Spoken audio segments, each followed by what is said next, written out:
j'espère que vous allez bien. On se retrouve aujourd'hui dans une nouvelle vidéo et aujourd'hui je vais vous donner mes 5 astuces pour ne pas payer quand vous montez à cheval. Comment faire pour que l'équitation devienne gratuite, donc c'est parti.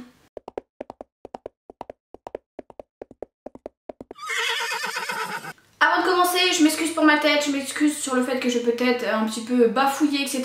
Comme vous le savez, je n'ai pas encore accouché, j'accouche dans moins de 15 jours, donc je suis raide de chez raide.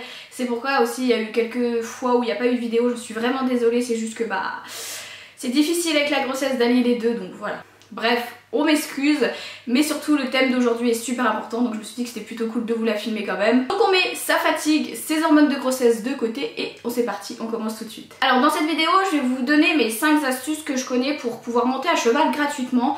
Donc c'est des choses que vous pouvez déjà connaître ou des choses que vous connaissez pas du tout et que vous allez vous dire ah oui c'est vrai, c'est pas bête. Donc voilà, je suis là pour vous aider parce qu'on sait que l'équitation c'est très cher, c'est un sport qui coûte très cher, donc si on peut faire quelques économies et trouver quelques alternatives, c'est pas plus mal. Je sais que beaucoup de personnes me mettent des commentaires en disant bah moi j'ai pas le budget de monter à cheval, mes parents veulent pas, c'est trop cher, et bah voilà, grâce à moi peut-être que vous réussirez à monter à cheval gratuitement. Première astuce, c'est de trouver une demi-pension gratuite, donc ça existe. Je sais qu'il y a des demi-pensions qui sont payantes, qui sont voire même très chères, mais il y a des gens qui recherchent des demi-pensions gratuites. Après, il faut pas être trop gourmand, vous attendez pas à trouver un cheval de haut prix qui veut faire du saut, qui veut faire du dressage, qui va faire du concours, etc. Non, vous pourrez trouver peut-être un petit papy ou un petit Shetland ou un petit poney ou quelque chose de plutôt cool pour aller vous balader, mais ça vous permet de monter à cheval gratuitement. Donc les demi-pensions gratuites, ça existe. Je vous avoue que c'est moins souvent que les demi-pensions normales. Je sais que j'en vois de temps en temps passer sur Facebook des demi-pensions gratuites.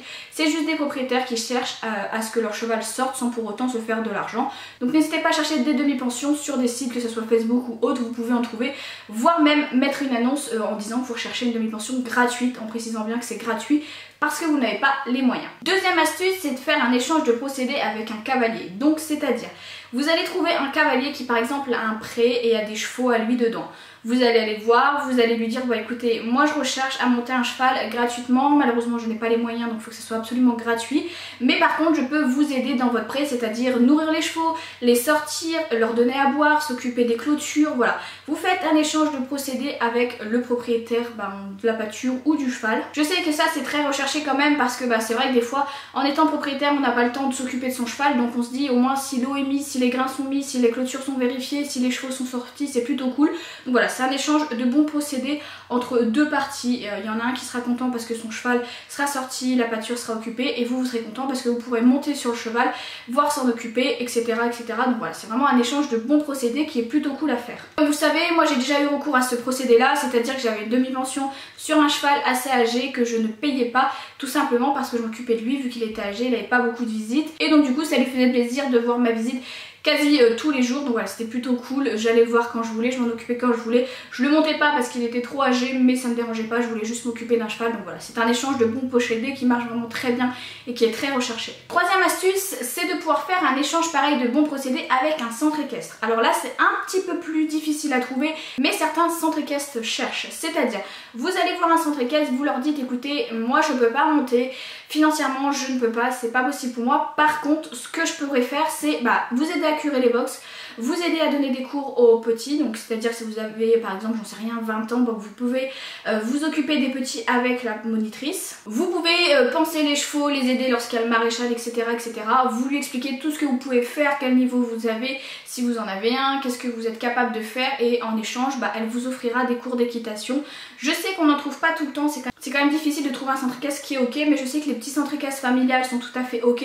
Vous lui dites écoutez, moi je viens ramasser les crottins, je cure les box, je donne à manger, en échange tu m'offres par exemple un cours par semaine. Je sais que ça se fait beaucoup dans les petits centres équestres un peu familiales, donc n'hésitez pas à demander à votre centre équestre ou à des centres équestres à côté de chez vous en leur expliquant que financièrement c'est pas possible mais que c'est votre passion, donc du coup vous aimeriez bien que ça puisse découler sur quelque chose d'intéressant. Quatrième chose que vous pouvez faire, c'est un échange avec une association. C'est pareil, c'est comme je vous expliquais juste avant pour le centre équestre et pour le propriétaire.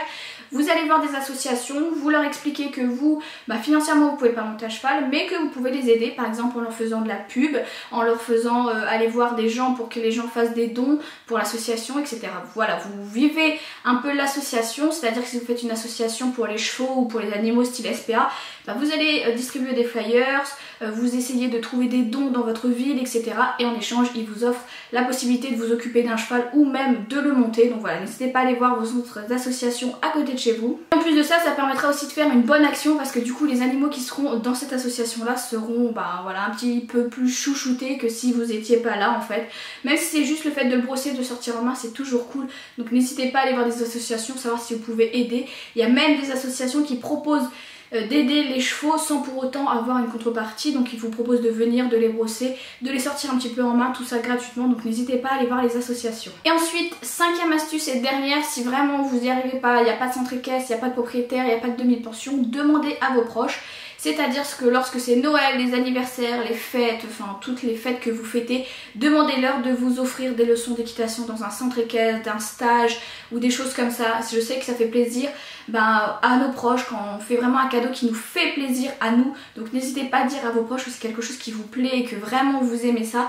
Donc voilà, si vous avez des listes et que vous dites par exemple à vos parents, moi je voudrais que tu me payes 2 heures, ma tante 3 heures et puis toi machin et puis toi machin, ça va vous faire un nombre d'heures qui est plutôt pas mal et qui peut vous permettre de monter voilà, une fois par mois ou quelque chose comme ça, c'est plutôt pas mal. Enfin voilà, j'en ai fini pour ces astuces pour pouvoir monter à cheval gratuitement. Moi j'en ai utilisé plusieurs, que ça soit la demi-pension gratuite ou que ça soit le bon d'échange avec un particulier. C'est des choses qui ont déjà marché sur moi, donc c'est pour ça que je me permets de vous les donner. N'hésitez pas, si vous avez des astuces pour monter à cheval gratuitement, à me les mettre en commentaire, comme ça tout le monde pourra monter à cheval un petit peu plus gratuitement que si on devait payer. Parce que on a tendance à oublier, mais l'équitation coûte très très cher, donc c'est plutôt cool de pouvoir faire des économies de temps en temps. Bref, moi je vous laisse, je vous fais de très gros bisous, n'hésitez pas à nous ajouter sur Instagram et à s'abonner à la chaîne.